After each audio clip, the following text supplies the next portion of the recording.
Hi everyone, welcome back to my YouTube channel. Friends, कल last part में हमने देखा था जहां जॉन और ईबो की वेडिंग की पार्टी रखी गई थी। वहीं उस पार्टी में जॉन और ईबो एक सॉन्ग के थ्रू अपनी फीलिंग्स को कन्फेस करते हैं। उसके बाद सभी गेस्ट वहां पे जोर जोर से तालियां बजाने लगते हैं। तो चलिए सीन उसके आगे शुरू करते हैं। जहां सभी गेस्ट एक दूसरे से बात करने में बिजी थे, वहीं जान और इबो एक दूसरे को काफी देर तक हग करके रखते हैं। थोड़ी देर बाद जब उनका हग ब्रेक होता है तो वो दोनों एक दूसरे से थोड़ा अलग होते हैं। इधर मिस्टर वांग किसी इंसान को अपने साथ लेकर आते हैं और मिस्टर साओ की नज़र जैसे ही उस इंसान पर पड़ती है, मिस्टर साओ गुस्से में कांपने लगते हैं। उनके सामने कुछ मेमोरीज फ्लैश होती हैं जिसमें एक औरत चीख रही थी, वो रोए जा रही थी और उसके बाद सब कुछ सन्नाटा सा हो जाता है। तभी मिस्टर वांग उनके पास आते हैं और इंट्रोड्यूस कराते हैं, इनसे मिलिए, ये हमारे न्यू पार्टनर हैं, ये हैं मिस्टर वेन। मिस्टर साओ कुछ भी नहीं कहते हैं, वो टाइटली अपने व्हीलचेयर के क्लच को पकड़ लेते हैं। ये देखकर मिस्टर वांग कहते हैं, दरअसल मिस्टर साओ को स्ट्रेंजर्स से बात करना उतना पसंद नहीं है। इस पर मिस्टर वेन स्माइल करते हुए कहते हैं, पर हम तो स्ट्रेंजर नहीं हैं, क्यों, है ना मिस्टर साओ? ये सुनते ही मिस्टर साओ का गुस्सा अब बढ़ता ही जा रहा था कि तभी मिस्टर साओ के पीए को लगता है कि जरूर कुछ गलत है, तो वो बात संभालते हुए मिस्टर साओ को वहां से ले जाता है। उसके बाद मिस्टर वांग मिस्टर वेन को ईबो और जान से मिलाने के लिए ले जाते हैं। जैसे ही जॉन मिस्टर वेन को देखता है, वो भी डर से कांपने लगता है। वो ईबो का हाथ टाइटली पकड़ के उसके पीछे छुप जाता है। तभी मिस्टर वोंग मिस्टर वेन को ईबो से इंट्रोड्यूस कराते हैं। इस पर ईबो उसकी तरफ ग्लेयर करते हुए कहता है, ये यहाँ क्या कर रहा है? तभी मिस्टर वेन स्माइल करते हुए कहते हैं, तुमसे मिलके अच्छा लगा जॉन, तुम बहुत ब्यूटीफुल हो गए हो, है ना? ईबो, तुम्हारा हस्बैंड बहुत ब्यूटीफुल है, इसका ध्यान रखना। ईबो को गुस्सा आ रहा था, लेकिन मिस्टर वेन ये कह के एक स्माइल करते हैं।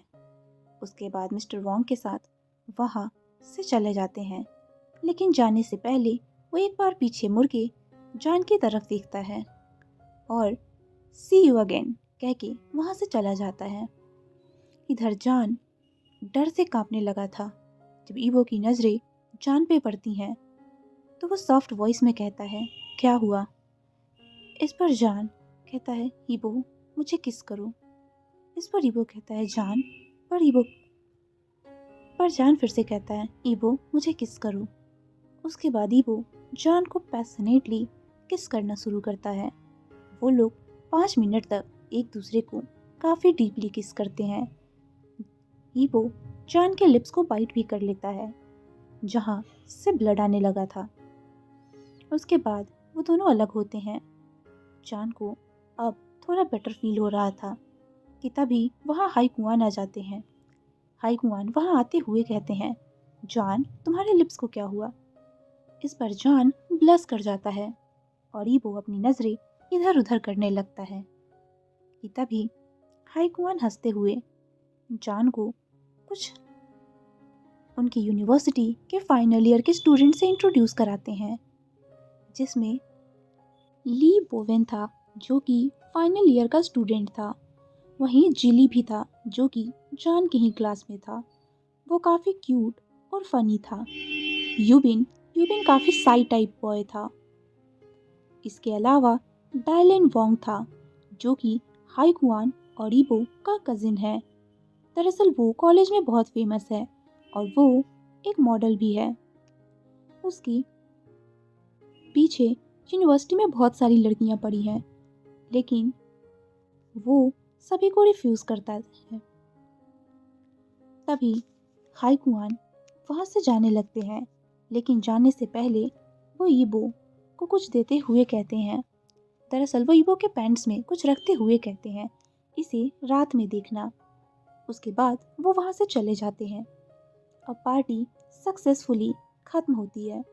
सभी बहुत ज़्यादा टायर्ड थे। वो सभी अपने अपने कमरे में चले जाते हैं, जहाँ अब सीन देखते हैं ये जान के रूम का। जान कमरे में आता है। वो बहुत ही टायर्ड था। वो बेड पे जाके लेट जाता है कि तभी दरवाज़ा खुलती है और सामने से ईबो आता है। ईबो को देख के जान अपनी बाहें फैला देता है। ईबो समझ जाता है कि जान उसे अपने पास बुला रहा है। इस पर ईबो भी जान के पास जाता है और वहीं लेट जाता है। इस पर जान कहता है, I love you my husband. इस पर ईबो कुछ भी नहीं कहता है। वो बस जान को हक किए हुए था। तभी ईबो कहता है, मुझे मुझे अभी वक्त चाहिए। इस पर जान ईबो से थोड़ा सा अलग होता है और अपना फेस टर्न करते हुए कहता है, तुम्हारे पास 2 दिन है। कि तभी ईबो पीछे से जान को हक करता है और उसकी नेक पे किसेस करते हुए कहता है, ओके। ईबो के किस से जान मौन कर उठता है। ये सुनते ही ईबो जान के ऊपर आ जाता है और उसके बाद उसे पैशनेटली किस करना स्टार्ट कर देता है। ईबो जान को काफ़ी ज़्यादा किस कर रहा था। वो उसके टंग को भी एक्सप्लोर करने लगा था। किस करते करते ईबो जान के नेक पे आ जाता है। जान तो बस मॉर्निंग किए जा रहा था। जान को उसके हस्बैंड का टच एकदम वार्म सा फील करा रहा था कि तभी जान काफ़ी जोर से मौन करता है। ईबो उसके फेस की तरफ देखता है तो जान एम्बैरेस होके अपने फेस को कवर कर लेता है। ईबो सॉफ्टली जान के नेक पे फिर से बाइट करता है। ईबो अपनी वाइफ का एम्बैरेस फेस देखना चाहता था, लेकिन ईबो जैसे ही जान का हाथ हटाता है, जान तुरंतली ईबो को हक कर लेता है। ईबो भी उसे हक कर लेता है और वो दोनों एक दूसरे को ऐसे ही हक करके सो जाते हैं कि तभी ईबो को फील होता है कि उसके पॉकेट में कुछ है। ये देखते ही ईबो अपने पॉकेट में हाथ डालता है तो देखता है कि उसमें प्रोटेक्शन था। फ्रेंड्स, आई होप कि आप जानते होंगे कि प्रोटेक्शन क्या है। तभी ईबो कर्ज करते हुए कहता है, ये क्या है? ये भाई भी ना। वो थैंक गॉड करता है कि जॉन अभी सोया हुआ है। वो ले जाके उसे ड्रॉअर में रख देता है और फिर से अपनी वाइफ को हक करके कहता है, मैं बस ये जानना चाहता हूँ कि तुम मेरे लिए लॉयल हो। मैं नहीं चाहता कि तुम भी मुझसे परेशान होके मुझे छोड़ दो अकेला। ये कह के वो और भी टाइटली जॉन को हक कर लेता है। जॉन नींद में ही कहता है, आई लव यू हबी। इस पर ही वो स्माइल करते हुए कहता है, I love you to my little bunny. और वो दोनों फिर सो जाते हैं। इधर दूसरी तरफ मिस्टर साओ अपने गार्डन में बैठे हुए थे। वो कहीं सोच में गुम थे। तभी मिस्टर साओ कहते हैं, मैं अपनी वाइफ को नहीं बचा पाया। उनका पीए भी वहीं पर था। वो सब कुछ जानता था और वो बस खामोशी से सुन रहा था। तभी मिस्टर साओ कहते हैं, मैंने सोचा कि वो मर गया होगा, लेकिन वो मेरे बेटे को नुकसान नहीं पहुंचा सकता है ना? नहीं, वो इस बार नहीं। इस बार मेरे पास पावर है और मेरा सन इन लॉ मेरे बेटे को प्रोटेक्ट करेगा। ये कह के वो रोने लगते हैं। उन्हें पास्ट की बातें याद आने लगती हैं। अब सीन शिफ्ट होता है आज से 14 साल पहले, जहाँ एक एक बच्चा अपने बुक्स कॉपीज को रखते हुए कहता है, आई लव यू ममा। इस पर उसकी मॉम उसके यूनिफॉर्म को उसे पहनाते हुए कहती है, आई लव यू टू मेरा बच्चा। वो लोग एक दूसरे से हंस रहे थे, बातें कर रहे थे कि तभी एक इंसान अपने कमरे से अपनी घड़ी को पहनते हुए आता है और अपने सामने अपनी वाइफ और अपने बच्चे को देखता है। तो बोलता है, क्या तुम रेडी हो जान? इस पर जान कहता है, डैडा मैं रेडी हूँ। आई लव यू डैडा। इस पर उसके डैड उसके पास आते हैं और जॉन को अपनी गोद में लेते हैं। और ये मिस्टर साव थे। मिस्टर साव जॉन की आंखों पे हाथ रखते हैं और अपनी वाइफ मिसेस साव को किस करते हैं। इस पर वो मिसेस साव झूठ मूठ का गुस्सा करते हुए कहती हैं, यू। इस पर मिस्टर साव स्माइल करते हुए कहते हैं, अपना ध्यान रखना माय लव। ये कह के वो जॉन को लेकर वहाँ से चले जाते हैं। वो जॉन को उसके स्कूल में छोड़ देते हैं और बॉडीगार्ड्स को कॉल करके कहते हैं उसका ध्यान रखना। उसके बाद मिस्टर साव अपने ऑफिस चले जाते हैं। दरअसल आज मिस्टर साव अपने काम में कुछ ज़्यादा ही बिजी हो जाते हैं, इसलिए वो जॉन को लेने स्कूल नहीं जा पाते हैं। जॉन बाहर खड़ा होके अपने डैड का वेट कर रहा था कि तभी एक बॉडीगार्ड आता है। जॉन उस बॉडीगार्ड को जानता था। तभी वो बॉडीगार्ड कहता है, यंग मास्टर, क्या मैं आपको ले चलूँ घर? इस पर जॉन कहता है, डैड कहाँ है? इस पर वो बॉडीगार्ड कहता है, दरअसल मास्टर आज बिजी हैं, उन्होंने मुझे आपको पिक करने के लिए कहा है।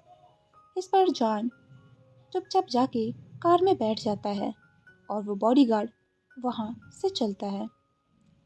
तभी कुछ देर बाद वो बॉडीगार्ड जॉन को लेके एक एम्प्टी हाउस में आता है और वहाँ उसे रख देता है। जॉन बहुत इनोसेंट था, उसे नहीं पता था कि इस दुनिया में डेविल लोग भी रहते हैं। जॉन तभी रोते हुए कहता है, मुझे मुझे घर जाना है, मुझे यहाँ नहीं रहना है। कि तभी वो बॉडीगार्ड कहता है, यंग मास्टर, आपको बस यहाँ थोड़ी देर के लिए रुकना है। लेकिन जॉन भागने लगता है। जॉन भागते हुए किसी इंसान से टकरा जाता है। वो इंसान कोई और नहीं बल्कि वेन रूहान था। जॉन उस इंसान को देखता है जो कि स्मोकिंग कर रहा था और जॉन को उससे बुरी वाइब्स आ रही थी। कि तभी बॉडीगार्ड्स उसे फिर से पकड़ लेते हैं और उसे खींच के उस खाली रूम में ले जाते हैं।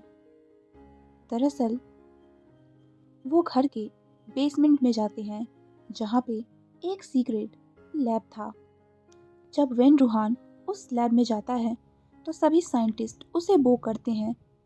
दरअसल वो लोग इल्लीगल एक्सपेरिमेंट कर रहे थे और ये एक्सपेरिमेंट इंसानों पे हो रही थी, जहाँ उस लैब के कॉर्नर में 3 बच्चे मरे हुए पड़े थे, जो कि बता रहा था कि उनका एक्सपेरिमेंट फेल रहा है अब तक। और जॉन इसका 4th विक्टिम था। वो बॉडीगार्ड्स जॉन को एक चेयर से बांध देते हैं। जॉन रोने लगता है। कि तभी एक साइंटिस्ट जॉन के पास आता है और उसके नेक में एक इंजेक्शन लगाता है। लेकिन इससे पहले कि वो इंजेक्शन पूरा लगा पाता, तभी वहाँ एक औरत आती है और वो जल्दी से उस इंजेक्शन को उससे छीन लेती है। लेकिन इससे जॉन के नेक पे एक घाव लग जाता है और वो ब्लीड करने लगता है। जॉन धीरे धीरे हो करके बेहोश हो जाता है। तभी वो लेडी जोर से चिल्लाती है, जॉन जॉन, मेरे बच्चे। दरअसल मिसेस साव का फ़ोन बजता है तो उधर से उसके हस्बैंड कहते हैं, हनी, आज मैं बिजी हूँ, क्या तुम जॉन को उसके स्कूल से पिक कर लोगी? इस पर मिसेस साव कहती हैं, ऑलरेडी स्कूल ख़त्म हुए 15 मिनट हो चुके हैं, मुझे लगा तुम घर आ रहे होगे। उसके बाद वो जॉन को लेने के लिए उसके स्कूल जाती हैं तो पता चलता है कि जॉन तो यहाँ से कब का जा चुका है। इस पर वो गार्ड से पूछती हैं कि वो किसके साथ गया है तो गार्ड कहता है कि वो कह रहा था कि वो इंसान उसका बॉडीगार्ड है। उसके बाद उन्हें लगता है कि ज़रूर कुछ तो गलत है। वो तुरंत अपने हस्बैंड को कॉल करती हैं और रोते हुए कहती हैं कि जॉन जॉन यहाँ स्कूल में नहीं है। इस पर मिस्टर साव कहते हैं, तुम चिंता मत करो, मैं उसे ढूंढता हूँ, तुम घर जाओ। ये कह के मिस्टर साव भी अपने क्लाइंट्स के साथ थे और वहाँ से तुरंत उठते हैं और जाके तुरंत लोकेशन ट्रैकर को ऑन करते हैं जो कि उस बॉडीगार्ड का था और वो उसको फॉलो करने लगते हैं। इधर मिसेस साव भी बहुत ज़्यादा डर गई थी।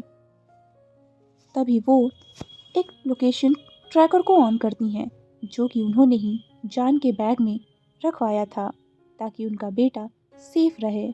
और वो उसे फॉलो करते हुए 15 मिनट में ही एक इम्पटी घर के सामने पहुंच जाती हैं। वहां जाते ही वो अपने बेटे को ढूंढने लगती हैं। तभी मिसेस साव उस कमरे से जाने ही वाली थी कि उनकी नज़र उस बेसमेंट के डोर पे पड़ती है जो कि खुली हुई थी। मिसेस साव जल्दी से उस बेसमेंट में जाती है तो अपने सामने अपने बच्चे को देखती है। वो तुरंत जाके अपने बेहोश बच्चे को हक कर लेती है कि तभी कोई उनके सर पे पीछे से कुछ हिट करता है और वो भी बेहोश होके वहीं ग्राउंड पे गिर जाती हैं। तभी वेन रूहान स्मिक करते हुए कहता है, हेलो सिस्टर इन लॉ, कहाँ थी तुम?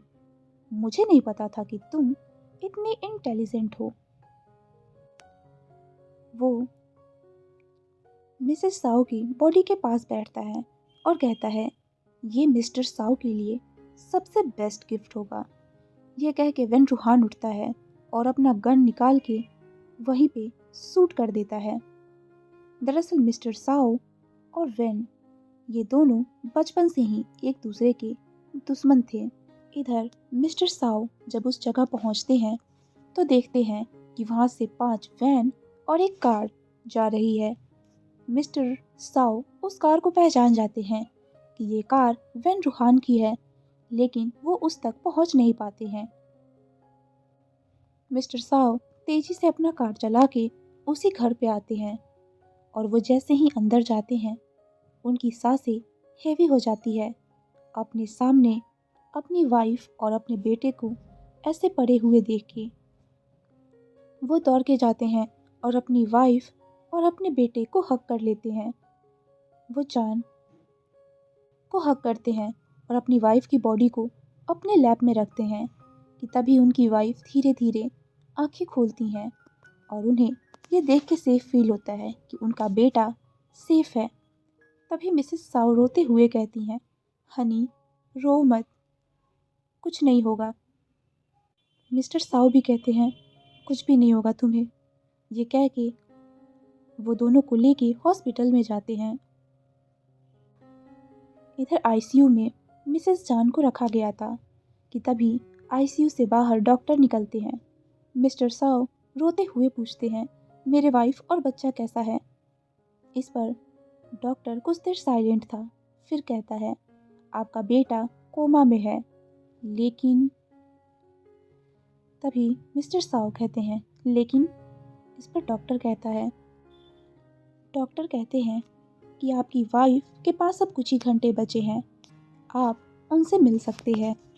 ये सुनते ही मिस्टर साओ के पैर कांपने लगते हैं। वो वहीं जमीन पे बैठ जाते हैं और रोने लगते हैं।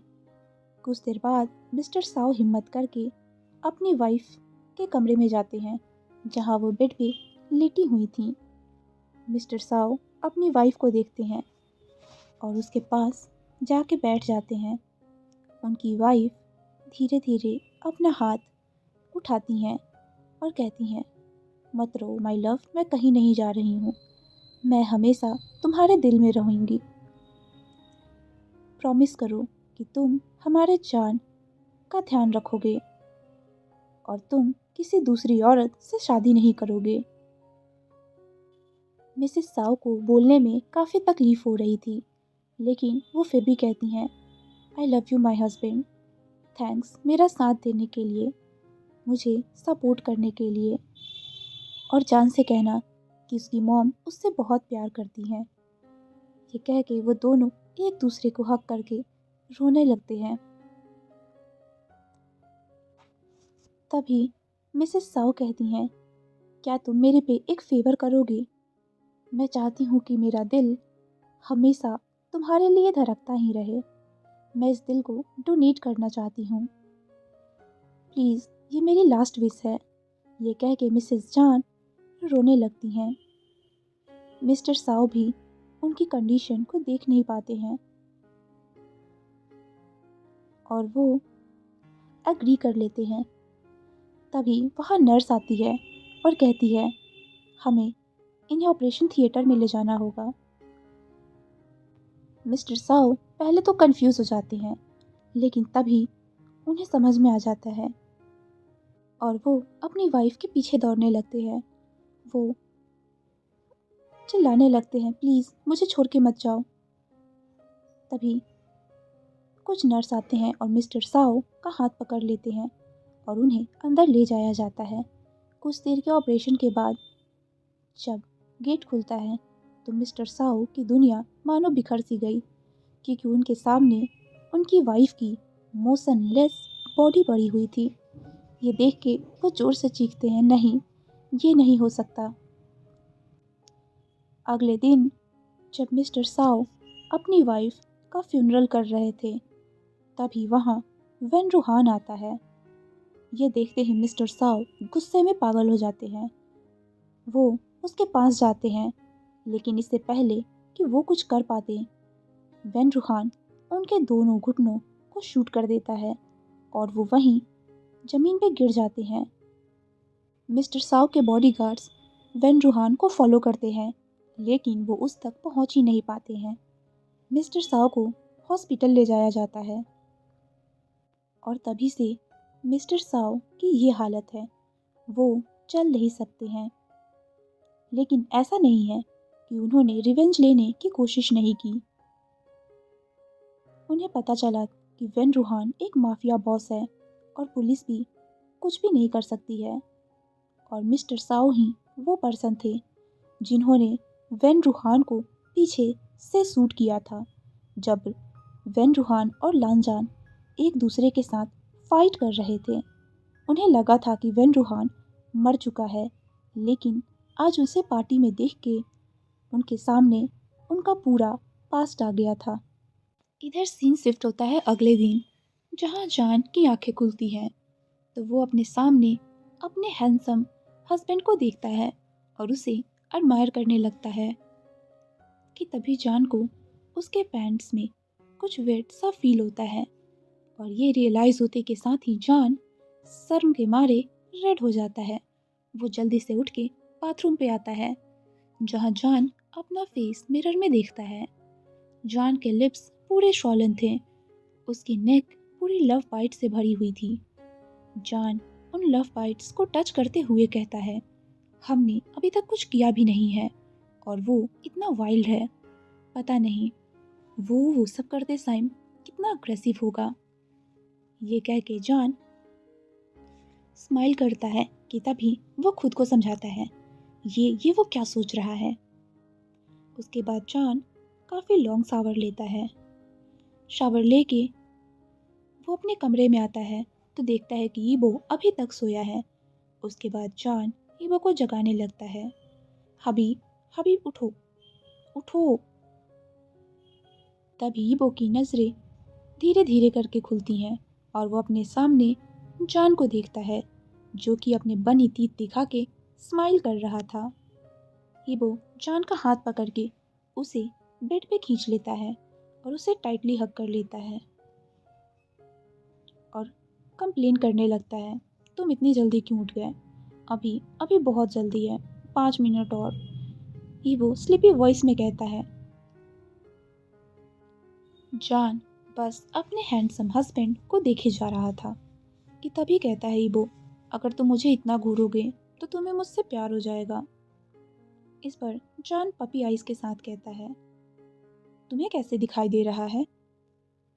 इस पर ईबो अपनी आंखें खोलता है और अपने वाइफ के लिप्स पे किस करते हुए कहता है, क्यूट। इस पर जान ब्लश कर जाता है और अपना फेस ईबो के चेस्ट में हाइड कर लेता है।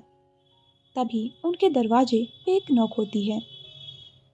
हाई कुआन बाहर से चिल्लाते हैं, तुम दोनों तैयार हो जाओ, हम लोग 30 मिनट में यहाँ से निकलने वाले हैं। जान जैसे ही हाई कुआन की आवाज़ सुनता है, वो तुरंत ईबो को पुश कर देता है और ईबो बेड से गिर जाता है। ये देखते ही जान जल्दी से ईबो के पास जाता है और अपने हस्बैंड के बम बम को टच करते हुए कहता है, क्या तुम्हें यहाँ चोट लग गई है, मुझे दिखाओ। इस पर ईबो जान का हाथ पकड़ते हुए कहता है, सिमलेस।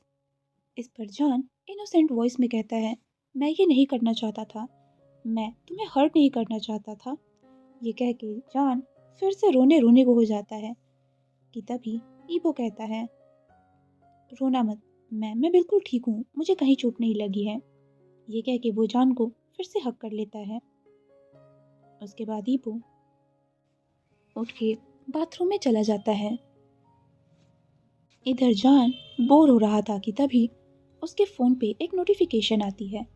तो देखता है कि वो दरअसल उनके कल जितने भी फ्रेंड्स कॉलेज के वो लोग मिले थे, उन लोगों ने एक ग्रुप बनाई थी। और जान को पता चलता है कि उसे आज 11 बजे से कॉलेज जाना है। इधर ईबो बाथरूम से बाहर आता है तो उसकी नज़रें जान पे जाती है, जो कि अपने फ़ोन में बिजी था। वो ईबो की तरफ एक बार भी नहीं देखता है। इस पे ईबो को गुस्सा आ जाता है। उसे याद आता है कि कैसे उसकी वाइफ हमेशा फ़ोन में बिजी रहती थी। ये याद आते ही वो गुस्से में जाता है और जान का फ़ोन लेके उसे चेक करने लगता है। तो देखता है कि जान एक गेम खेल रहा है जो कि 5 साल के बच्चे खेलते हैं। ये देख के ईबो उसे फ़ोन वापस कर देता है कि तभी उसकी नज़रें जॉन के लिप्स और नेक पे जाती है और वो उन मार्क्स को टच करते हुए कहता है, तुम इन मार्क्स में सिर्फ मेरे हो, सिर्फ मेरे।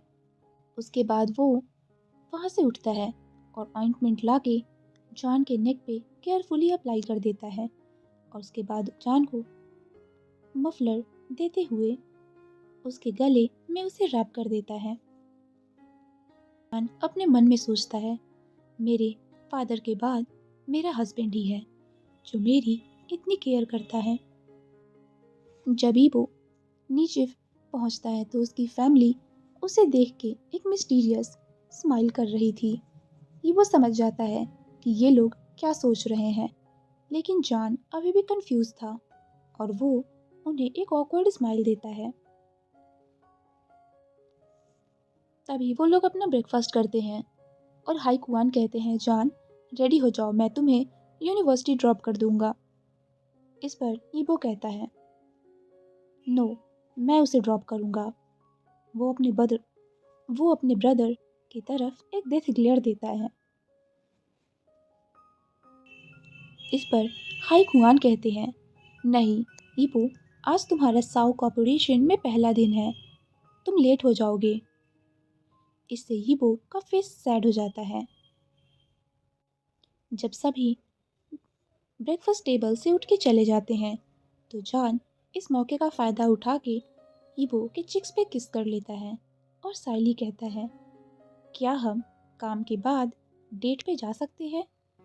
ये सुनते ही ईबो के फेस पे स्माइल आ जाती है और वो नोट करता है और कहता है, ओके देन मेरा इंतज़ार करना। ये कह के ईबो भी जॉन के चिक्स पे किस करता है। उसके बाद हाई कुआन जॉन को लेके यूनिवर्सिटी जाते हैं, जहाँ यूनिवर्सिटी गेट पे उसके चारों फ्रेंड उसका वेट कर रहे थे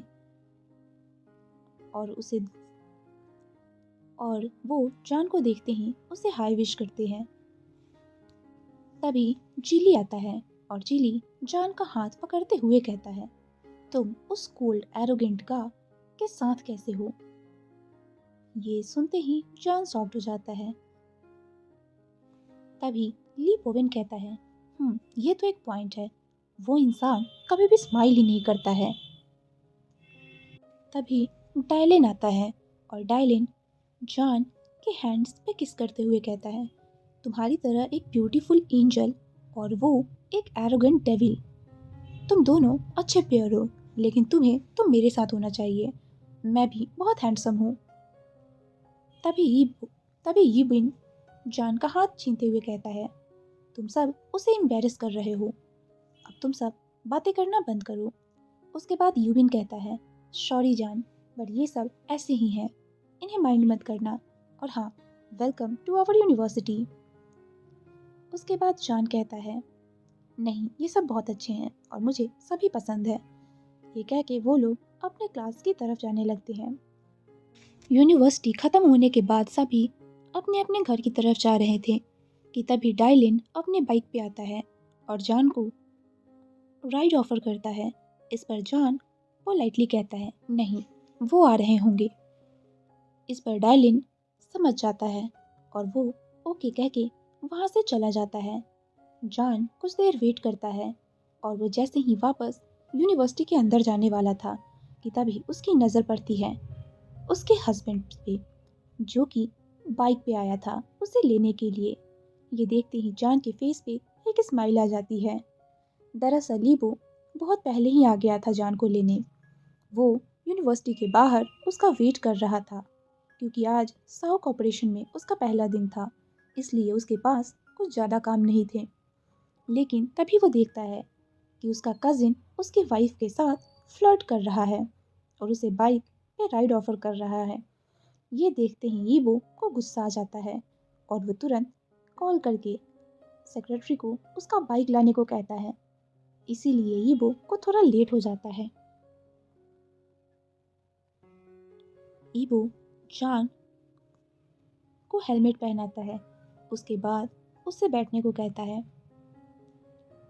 जान उसे होल्ड नहीं करता, इसलिए ईबो बाइक को स्टार्ट करता है, जिससे जान ऑटोमेटिकली ईबो को होल्ड कर लेता है। जान ईबो के सिक्स पैक्स को फील कर सकता था। तभी जान कहता है, ये हार्ड है। इस पे ईबो काम एंड सेक्सी वॉइस में कहता है, मुझे पता है। काफ़ी लॉन्ग ड्राइव के बाद वो दोनों एक खाली और ब्यूटीफुल से जगह पे जाते हैं। जान यहाँ वहाँ दौड़ता है और उस जगह के डेकोरेशन को देखने लगता है कि तभी ईबो जान के लिए आइसक्रीम लेके आता है। इस पर जान ईबो के पास आता है दौड़ के और thank you hubby and I love you ये कहते हुए आइसक्रीम को ले लेता है। लेकिन ईबो उसे आइसक्रीम नहीं देता और वो जान की तरफ थोड़ा लीन होते हुए उसे अपने चीक्स को शो करते हुए कहता है। जान समझ जाता है और तुरंत अपने हस्बैंड के चिक पे किस कर लेता है। तभी जान आइसक्रीम खाते हुए पूछता है, क्या ये डेट है? इस पर ईबो कहता है, नहीं, ये एक लॉन्ग ड्राइव है। इधर ईबो के फोन पे एक कॉल आता है और ईबो कॉल रिसीव करने के लिए थोड़ा साइड में चला जाता है कि तभी जॉन गलती से आइसक्रीम बाइक पे गिरा देता है। जॉन बहुत ही डर जाता है और वो पानी का बोतल लेने के लिए वहाँ से चला जाता है कि तभी ईबो बात करके अपने बाइक के पास आता है तो देखता है कि जॉन वहाँ पे कहीं भी नहीं है और उसकी नज़र बाइक पे जाती है। तभी जॉन वहाँ से आता है और जॉन ईबो को देख के डरते हुए कहता है, आई एम सॉरी, मैंने जानबूझ के नहीं किया, वो बस गलती से गिर गया था, प्लीज़ मुझे डांटना मत, तुम जो भी पनिशमेंट दोगे मैं वो ले लूँगा। इस पर ईबो कहता है, पनिशमेंट? इस पर जॉन कहता है, हाँ। तभी ईबो स्मिक करता है और जॉन को उठा के उसके बाइक पे बैठा देता है और उसकी दोनों थाइस पे हाथ रखता है और धीरे धीरे जॉन को उस पे मूव करता है और उसके बट से ही उस बाइक को क्लीन करता है। ये फील होते ही जॉन पूरा एम्बैरेस हो जाता है। उसके बाद ईबो जॉन को बाइक से उतारता है, लेकिन जॉन देखता है कि उसके कपड़ों पे बिल्कुल भी गंदगी नहीं लगी है क्योंकि ईबो ने पहले ही बाइक को साफ कर दिया था। वो तो बस जॉन का रिएक्शन देखने के लिए उसे टीज कर रहा था कि तभी ईबो कहता है, मॉम ने हमें कॉल किया है, हमें घर जाना होगा। ये कह के वो फिर से जॉन को हेलमेट पहनाता है और जॉन के स्टोमक में तो मानो बटरफ्लाइज ही उड़ रही थे। वो बाइक पे बैठता है और वो दोनों घर के लिए निकल जाते हैं। हेलो फ्रेंड्स, आज का पार्ट यहीं पे स्टॉप करती हूँ। आपको ये पार्ट जैसा भी लगे कमेंट सेक्शन में अपनी व्यूज़ को शेयर करना। Okay, bye, take care.